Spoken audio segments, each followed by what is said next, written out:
The Celtics hung on to that one. Oh my God. I tweeted it out too. When they had, a 15-point lead in the third quarter, I said, Celtics, please do not blow this lead. They blew the lead, but at least we'll take the win. It was it was ugly. It got sloppy down the end, but a couple big plays here and there, a couple bad shots by Indiana, and somehow the Celtics take the W. And it's a much needed W. It's kind of a morale booster. You didn't want to blow another game like that, like you did against the Thunder, so we'll take it. And it's against Indiana. I guess we can do anything we should do anything we can to try and bump them down in the standings come the first round of the playoffs. So Celtics take the 114-111 win over the Pacers. Jason Tatum, 30.6 rebounds. Hayward, 27 and 10. Tough night for the hate Hayward crowd, or the trade Hayward crowd. Sorry, pals. Tice also had a great night, 20 points, only 6 boards from him. Shocker here, nothing much to report from the bench. One thing we'll talk about in the stream too is Kemba Walker. I got a couple points I want to touch on with him because I don't know if he's back. I don't know if the knee is like a bigger issue that we have to talk about, so we'll get to him. But looking at the Indiana side of things, Sabonis killed it, 28 points, 9 rebounds, 8 assists. I mean, he's the type of guy that you hate on and you're saying he's not all-star worthy and whatnot, and then you watch him play and you're like, wow, he just does so many things. Victor Oladipo, 27 and 7. I've always been a Victor Oladipo guy. I mean, I hate that he kills the Celtics, but good for him for coming back from the injury and having some good games here. And then Warren with 22. So what I was talking about here is the Kemba Walker thing. That's what I want to start with, and we'll get to some of your comments in just 1 second here. I don't think Kemba Walker's healthy.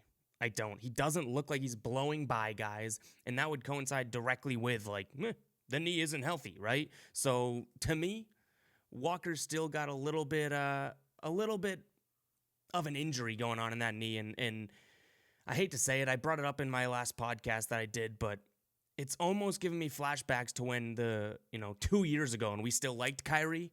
These sort of, oh no, his knee's fine, don't worry about his knee's fine, and then all of a sudden, poof, it's a big knee injury. I don't know if that's going to be the case with Kemba. I don't think it is. I feel like he's, healthier. I think he's less of a baby. I think he's tougher. But the one thing I'm drawing a concern here is that knee injury an actual injury rather than, don't worry about it. He just played a lot in the All-Star game, had to get his knee drained. But Celtics Nation, do not worry. His knee is A-okay. Well, what I talked about in the podcast, and I'll say it again here, if his knee's fine, then I want Kemba Walker playing like his knee's fine. If he's not injured and good to go and no concerns here, then play like it. And he hasn't been playing like it, and I hope it's a rhythm thing. I really hope it's a rhythm thing. Other guys are going off. He kind of came back right as Tatum was busting out. So maybe it's a rhythm thing. Let's pray that that's the case, and Kemba's just taking a few games to get back into that superstar form, but I don't know. There's a couple plays, even late down the stretch, when he had Sabonis on him, and I just gave Sabonis some credit, but Kemba Walker should be able to blow by Sabonis, and he wasn't even having that. He didn't have that acceleration or quick sort of hesitation, and it's just the first thing that came to mind, because there has been talk about the injuries or the injury of his knee. So one thing I wanted to address here, I hope it is just a rhythm thing that he gets back into. Let's get to some of the comments here. AC said he just remembered to breathe. Yeah, that was my problem too. I felt like I was holding my breath. Getting pretty good at it though. Wongy saying, let's take this win, but it is not a good one. Well, you just said this is not good. Yeah, you can still draw the Celtics blow a lead and they have a bunch of mishaps over and over again. So this is not a positive. In this case, tonight, looking at this game, it's not a positive because you've done this in a few games now. But what I will say is overall, this is the type of win where you almost blew it again, right? You almost blew it again, but this is the type of win where, okay, now we scratched this one out. We pulled this win out. Now that's all behind us. So let's hope that that's the case. Does that make sense? It's kind of like that, oh my God, we almost did it again, but we didn't this time. And now it's never going to happen again. I'm hoping that's the case. PJ saying, started getting Nets flashbacks at the end of the game. I started getting flashbacks to the Nets and the Thunder. And honestly, I didn't even get flashbacks. I was almost like, here we go again. It was like an expectation, which was scary to think about.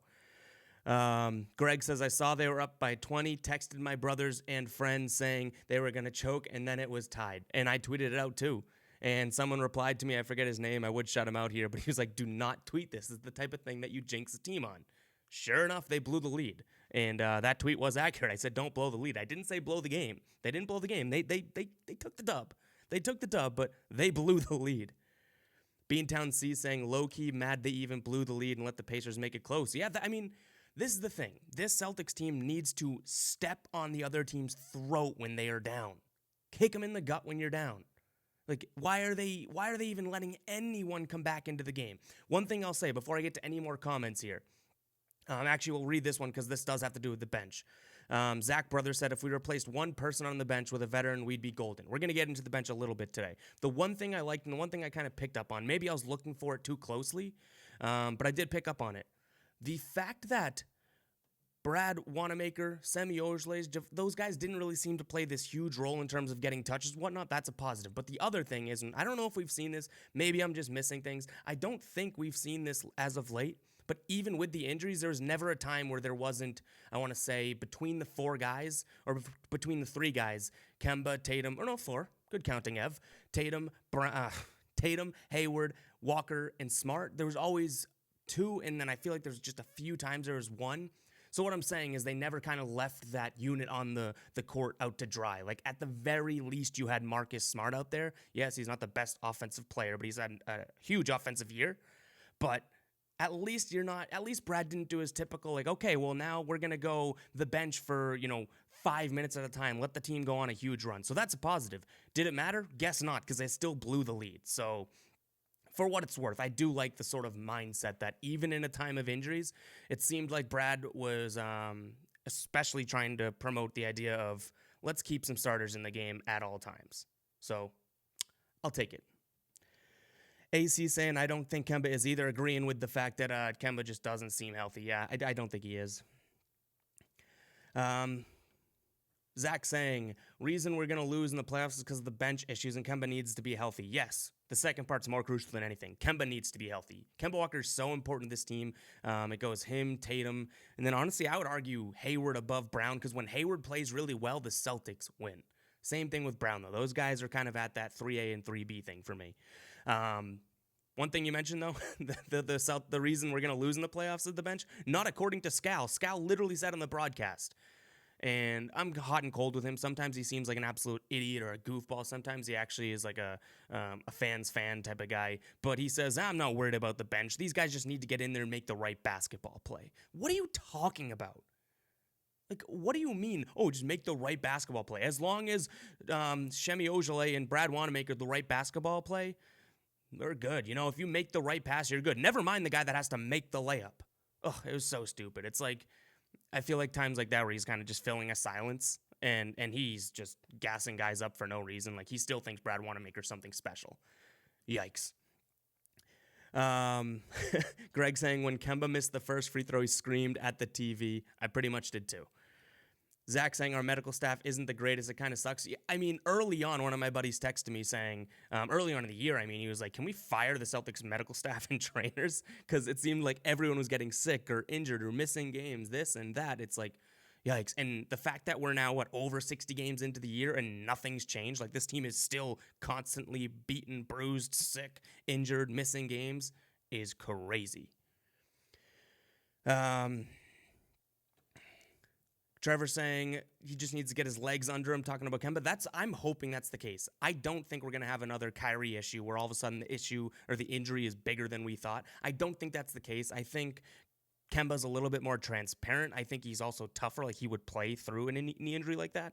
And honestly, like, he's injured is a better option than, say, Wanamaker playing point guard. So whatever that's worth. But I'm thinking it's a rhythm thing, because the one thing I'll say, forget the injury, forget he's not blowing by people like I mentioned. Kemba looks like he's out of rhythm.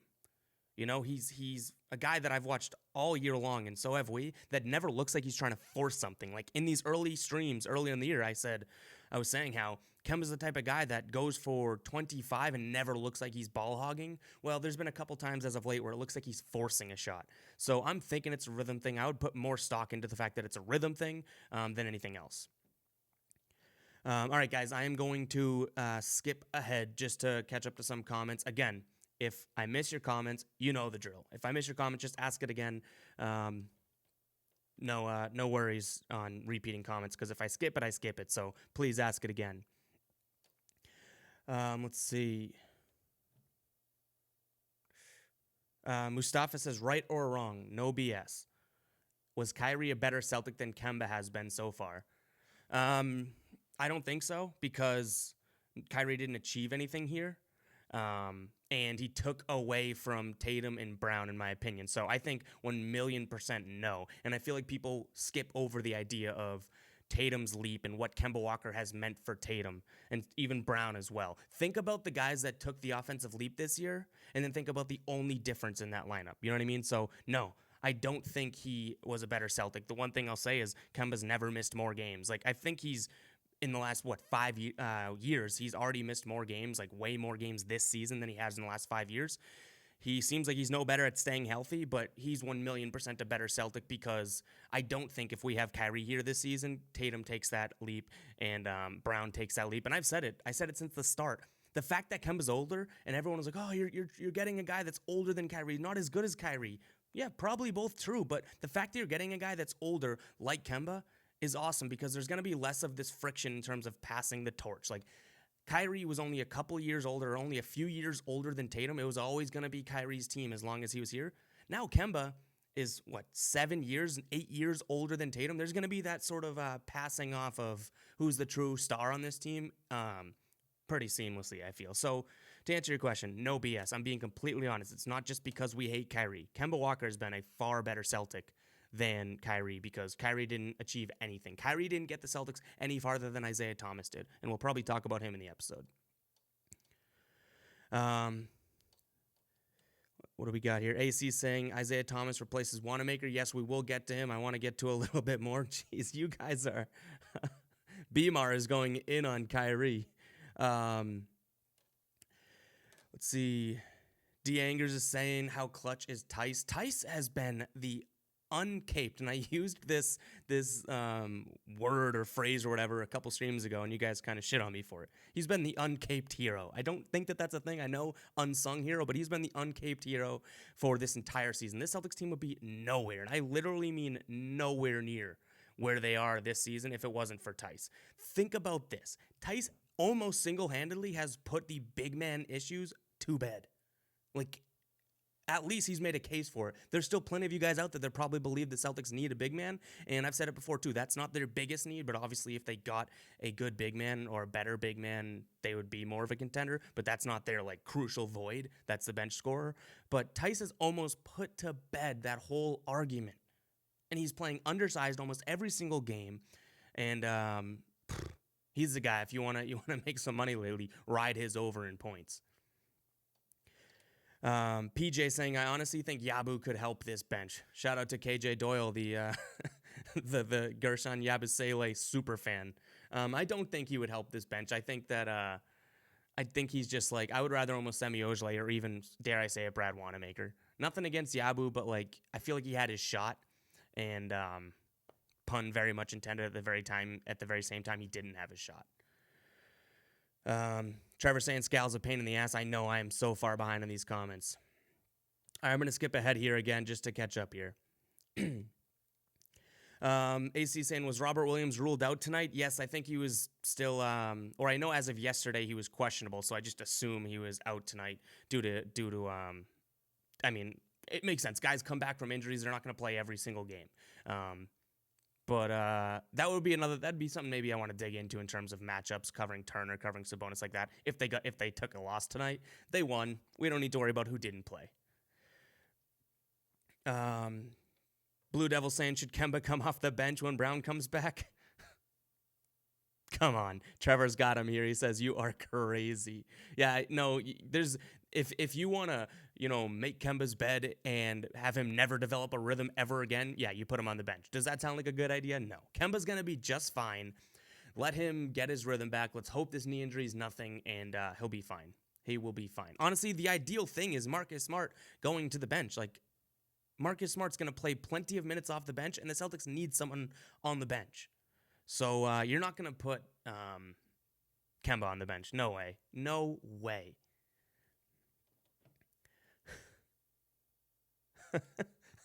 PJ says, I don't trust. I'm going to try and get this the first time. If you guys don't know, if you're a longtime stream viewer, I read the comments on here because my Periscope on the laptop broke a long time ago, and it is so small. So I'm going to try and keep up. That was a little inception there. I'm going to try and keep up with these, and that's why I miss some comments sometimes. But PJ says, I don't trust Brad. Want to make me throw my TV remote at the wall in the playoffs. I mean, if all you're doing is throwing your TV remote at the wall, I think you're fine. If you throw your TV out the window, then you got some issues. And I don't think Brad Wanamaker's far from making us do that. But no, he is not going to. He's not going to be an issue like in terms of come playoffs because I don't think he's going to be playing that much more. I'm still holding out hope that they're going to sign someone, Isaiah Thomas, that maybe takes some of those minutes. X Cano says, or G Cano, I'm just going to call you X, says, Bleed Green, much props to your show. Good stuff. Thank you, man. Going live after pretty much every single Celtics game. We've missed a couple this year, but tune back in. C. Marat says, that was a close ending. Couldn't have said it better myself. Devin says it's hard for a team to stay healthy when there's no bench to elevate workload from starters. Now, let me take this down another avenue. Everyone talks about how when we get healthy, this team's going to be better, yada, yada, yada. Let me pose this, and I did a whole podcast on it, so I don't mean to beat a dead horse or beat a dead Brad Wanamaker. But what if this team kind of has these injury struggles all the way into the playoffs? That speaks more to the bench than keeping this team healthy. If it's just going to be the trend, if that's what's going to happen, it's going to be the reality that this team isn't going to stay healthy, then you got to have a bench to be able to minimize those voids that are created when guys get injured. So it all ties back to the bench for me. Obviously, perfect case scenario, you turn the injuries off like you do in NBA 2K. But that's not the case with the Celtics this year. And if they keep getting injured, you need a bench to minimize all of those lacks of production. So keep that in mind. Like, it's not all about, hey, let's get healthy. No, you can sort of, like I keep saying, minimize everything you're missing if you add to the bench so that when guys do get injured or when guys do throw up 20 times in 24 hours after a birthday celebration, you can play guys to sort of fill in the voids. PJ says, man, Terry would help our bench so much. PJ, are you a Terry fan? Because usually I can't even say his word. I can't say his name in here or else I get crapped on. I love Terry Rozier. Hate me for it. You guys do. It's a great shtick to have, but damn, I miss Terry.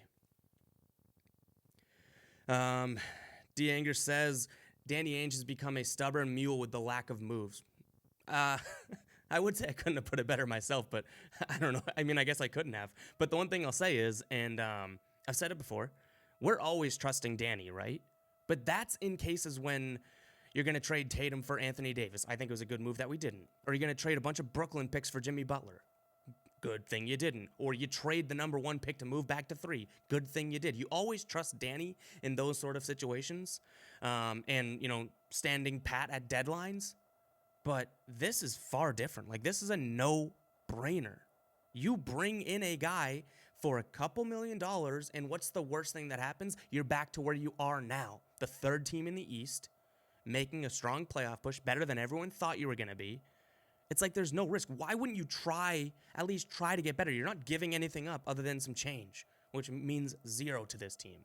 You know what I mean? Sign a guy for veteran, whatever. Bring a guy in, take a flyer, someone like Isaiah Thomas, and guess what? He might help. He probably would. Because, and I caught some flack on, I guess we'll dig into it now, guys. I'm going to skip to the end of the comments. I just skipped 48 comments, so I probably missed a bunch. But I'm trying to catch up here because I'm going to go on an Isaiah Thomas rant real quick here. Everyone, I tweeted out, I put the video for my podcast promotion and everything like that. I talked about how Isaiah Thomas would fit here, or not would fit, but would at least be the better option out of anything we have coming off the bench now. And I'm getting tweets from Wizards fans. I don't know how I got into Wizards Twitter all of a sudden, but you're like, oh, you guys don't understand. Isaiah is not what he was when you had him. 2020 Isaiah is way different than what you think. And I'm like, guys, I understand that. I understand Isaiah Thomas isn't coming here, finishing top 5 for MVP, dropping 30 points a game, breaking milestones, breaking history, leading a team to Eastern Conference Finals. Like, I understand that's not what Isaiah Thomas is going to bring to this team. What Isaiah Thomas is going to bring to this team is way better chance of dropping points on the bench than Shemi Ojeleye, Javonte Green, Grant Williams, Carson Edwards, anyone. You can't get worse. And I see it popping up right now. PJ, we're on the same wavelength tonight.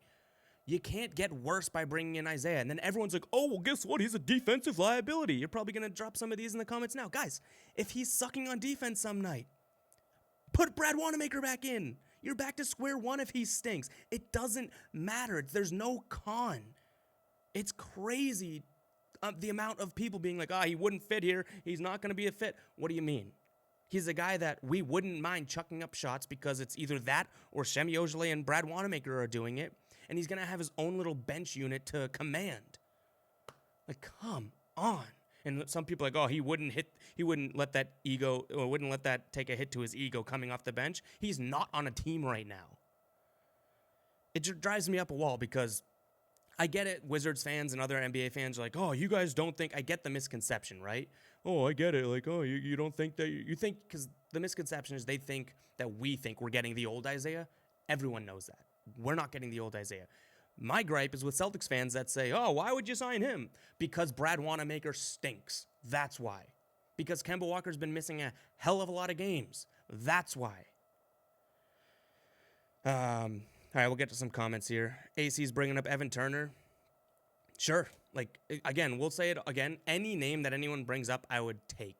You know what I mean? I think, personally, if you've been following along for a while, Isaiah Thomas is literally one of my favorite basketball players in history. So I'm super biased towards him, if you couldn't tell. I somehow got redder during that rant, which I didn't think was possible. But any name you bring up, I'm going to say, sure, give him a shot, because any name, Evan Turner, Jamal Crawford, Isaiah Thomas, Lance Stevenson, Ev Singleton, is going to be a better option than what you have now. And it's possibly high reward for literally minimal risk. PJ says, people hate on Wanamaker but don't want to sign IT. I don't understand. I don't either. This is a good point, and it's true because I'm a big Cantor guy, but Wangi brings up our bench is getting worse considering Cantor's form. Yeah, the bench seems to look a lot better when Marcus Smart's on the bench, dropping 15 points, and then Cantor also is bullying people down low. When he's not playing well, it just takes another, because he's like useless. You can tell pretty early on if Cantor's going to be effective. Tonight was one of those in-the-middle games, which is a rare occurrence, but you can tell if he's either going to beast or flop. And when he flops, that's pretty tough.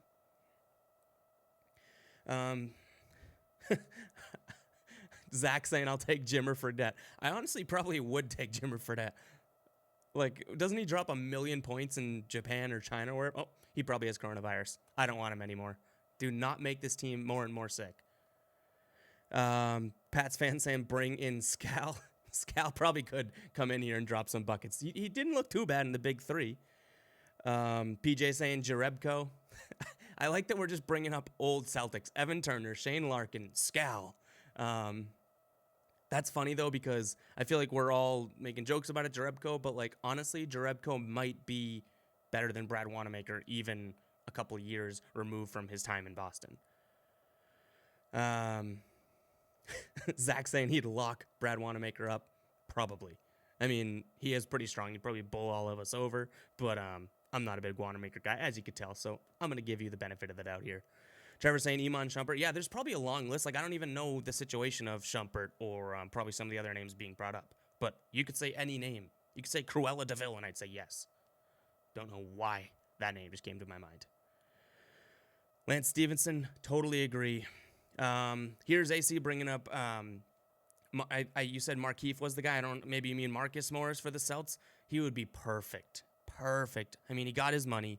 It makes sense why he is not here. But, damn, you're right. A guy like that, like, if they could have kept Marcus Morris or got his brother, that's the perfect type of guy because it also ups your toughness. It kind of gives you another big man, per se. But, no, they have Semi Ojeleye, and I'm okay with that. Anchor saying GG Tatome. All right, guys, a few more comments here. Smash the hearts. You have been smashing the hearts tonight. I haven't even had to ask you. Celtics got to win tonight. Let's go. Smash the hearts. Last stream, we actually had a bunch of hearts, and it was one of the more negative streams. So, I don't know. I feel like those hearts should sometimes be X's, and you guys can express your anger. But here we go. Imagine if we kept Baines and got Duncan Robinson. I think the money works out. Like, Baines, they needed to clear salary cap, right? So I guess it makes sense. Like all those guys from last year, there's a reason they're not on the team anymore. But yeah, imagine if we had a guy like Moot. Imagine if we had a guy like Baines. Like this team, all of a sudden, that little piece, the guy that you probably underappreciated, if we're being honest, little piece, this team's skyrocketing. Let's see. Greg says the easiest trade they could have done for absolute shit was GR3 and Alex Burks. I just don't understand why they are refusing to do it. And, you know, I'm obviously a Celtics guy before anything, but look at the Red Sox, too. I know you guys aren't all Red Sox fans. You might just be Celtics fans, but if you ignore a problem, it's going to end up slapping you in the face. And this Celtics bench issue is a problem. And why is it a problem? Because of the health. So I don't want to, again, beat a dead Brad Wanamaker or beat a dead horse, but everyone's saying, let's stay healthy, or once we get healthy, this team's going to be great. Just got to stay healthy. We haven't seen that to be remotely true so far, right? We haven't seen a healthy Celtics team. So what makes you think, one, and I'm just playing devil's avocado here, what makes you think that they're going to get healthy? And then it brings up the point of, okay, well, if you're not going to stay healthy, then the bench becomes even more important to beef up. Pat's fan 87 says, what's your % chance that the Celtics win in Milwaukee on Thursday? Honestly, it wasn't Giannis supposed to, like, Giannis is going to be coming back from an injury. He's still even questionable to play. And I think the Celtics can even beat Milwaukee when they have Giannis. And I say the word can. It's not probable. % chance to win in Milwaukee. If Giannis doesn't play, I'm bumping it up to like 68%. Milwaukee's still a good team outside of Giannis. That's why it's still kind of small. And Jaylen Brown being out too, if he's still going to be out. Nationally televised game. I think Giannis goes off, but I think it could be a coming out party for Kemba. Honestly, this is probably good for the Celtics. I think it's a 50-50 game. That's probably me being super, super biased. But think about these nationally televised games that the Celtics play good teams on. All of a sudden, they're just like, hey, this is playoff basketball. Let's play like it's playoff basketball. Track record has shown, like, they can beat the Bucks. They can even go down 20 to the Bucks and beat them. They can beat the best of the best, and they contend with the best of the best. So I don't think a 50-50 chance of the Celtics winning is by any means blowing it out of proportion, even given how crappy they've finished and played games lately. What do we got here? PJ brings up an old name, RJ Hunter. So I wrote an article years ago about RJ Hunter. It was titled, like, this team's garbage. It was when he was a rookie, I believe. I sent it to him. I said, hey, check out this article. And he tweeted me back or DM'd me back saying, F you see you next Tuesday. So RJ Hunter called me the C word, which I would not dare say on here. So, nah. Unless me and him settle it man to man, I don't want RJ Hunter back here. Greg saying, like every team here but the Red Sox. Yankee fan. I literally couldn't care less about anyone in this chat's baseball preference. I'm sorry. This is a Celtics show. And that's what it'll say. That's what I know. If I start talking Sox, I'm going to start sounding like an idiot. I sucks at talking about the Sox. Pun. Wong, he says, imagine Baines was going off for us every night like he did recently, our knockdown shooter. Imagine, because Baines was the guy that you just loved, and, like, it was almost a joke when he would go off, but also you're kind of like, yeah, he's pretty important to this team. I'd love to have Baines. I would love to have Baines in Boston. Not going to happen. He had his time here. He made his fans, made some fans here, lifelong fans, but no, it's not going to happen. D-Boss says, IT for BW, what you say? I say, hell yeah. Isaiah Thomas back to Boston. PJ brings up a pretty good point here. Danny needs to almost assume Kemba and maybe Brown miss 1 or 2 playoff games and decide if they could still win. So I'm not going to say Kemba or Brown. He just needs to assume that this team's not going to be healthy. Like, if we're, honestly, and I don't knock Danny Ainge too much, we are in trouble if Danny Ainge is like every one of us being like, ha, just wait for us to get healthy. Oh, just wait. No. You need to make moves in order to to save yourself if that doesn't happen. Like, it's fine for fans to have that wild card being like, just wait for us to get healthy. We got a wild card. It's our health card. No, Danny Ainge cannot be like, all right, just wait for us to get healthy, guys. Oh, what? Marcus Smart threw up 20 times yesterday? What? Kemba Walker got his knee drained? Gordon Hayward bumped his knee? Jaylen Brown pulled his hamstring? What? No, we cannot have Danny Ainge be doing that. All right, a few more comments here. Again, smash the hearts as we start to close down shop. AC says, I would actually rather have Wanamaker than Brett Sazabo. So there's that. Ugh. So AC just became, somehow, with that one line, just became the biggest Brad Wanamaker fan in the chat. That's how on thin ice Brad Wanamaker is. Wongi says, should we start looking at resting players considering we rely so heavily on the starting five? I don't think so. Maybe that's just me being like a hardo. Like, I just don't like resting players. Let them play. These guys are the best athletes in the world. You never know when injuries are going to happen. Like, the weird thing is, and knock on wood, knock on any wood anywhere, you could rest a guy for a month, let him come back that one game, and he can get injured that game. You never know. So I'm not a big fan of that. J.R. Smith, Greg brings up. I mean, that's the funny thing. You say he's a dumbass. Fact. Is he a better scorer than anyone on this bench? Bigger fact. So, I don't know. All right, guys, thank you very much for tuning in. This was an awesome stream. Not so awesome game, but you guys always make it enjoyable for me, and I hope I'm doing the same for you. Please make sure you are sharing these streams when they come out. Do not scream. We're all good here. Please make sure you're sharing these streams. Good outro, Ev. Make sure you are following me along. If you want to be a super fan, again, I do not come up with that name. It's Periscopes, but you got to be following me on Periscope. It's how these cool individuals in the chat get the little flame next to their name. Again, I always say that, and I surprise myself that I rhyme. But make sure you are following me along on Periscope, and you can join the exact same way, and then you get the flame next to your name, and I do my best to not miss your comments. So.